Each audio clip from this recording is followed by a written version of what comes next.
Mr Speaker, before beginning I must acknowledge my colleague Catherine Delahunty, who might otherwise deliver this and whose thoughts have gone into the preparation of it.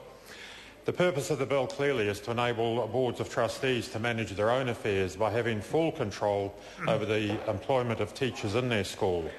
This is highly reminiscent of the 19th century. It would undo consistency, equity, and it would create chaos in our education system. It has some recollection of a children's series called Little House on the Prairie, with schools totally controlled by the fathers on the school board and the pay of conditions set by those boards, and in all small communities, everyone living happily ever after. Except we know, of course, that's not how it works.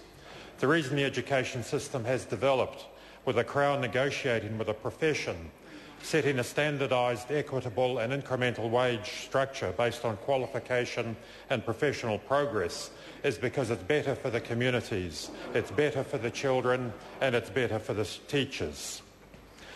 A fair society is better for everyone, and we need to protect the values of equity in the face of such unthinking and blind commitment to the free market model.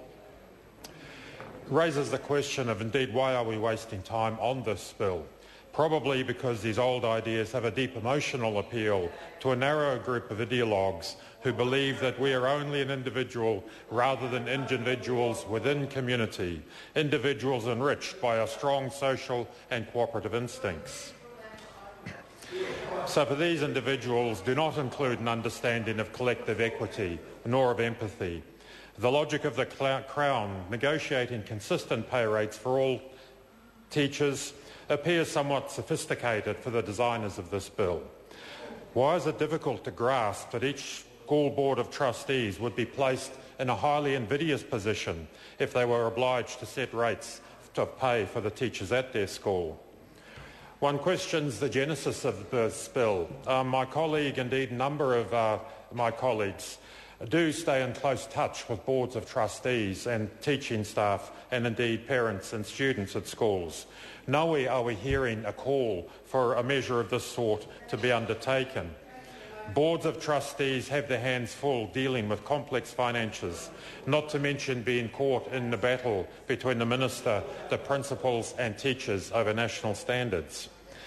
The boards are not looking for the burden of setting pay rates, exacerbating the difficulties they already have, dividing up or trying to divide up limited funds to maintain buildings, evaluating that against the need to fund special needs support, to balance classroom equipment with providing support staff in the classes. The very last thing that the boards want, who are parents and volunteers, the last thing they want or need is the additional stress of endeavouring to add teachers' wages into the competition for tight resources. That would be a very poor recipe for good local school or community relationships. The world is made, not least of all in education, and maintained through respectful relationships, our sense of what is fair. It is not maintained by individuals scrapping against each other through structures that create at least some kind of balance and equity. Schools exist as communities within the education system, and teachers and principals move between schools. It is not every school alone. It is a network of communities trying to cooperate despite the best efforts of the free market model. We don't particularly need or want to waste energy justifying consistent and collegial approach, so we'll simply refer to this bill as being retrogressive in the extreme.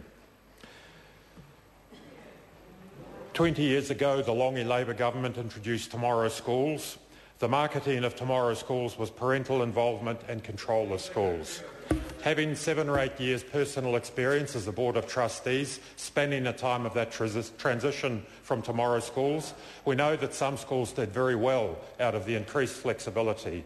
We also know that the least well-off, most vulnerable, poorest communities struggled because they did not have lawyers, they did not have accountants, they did not have a stable school community, and therefore this new model did not meet their needs in the way that it ought to.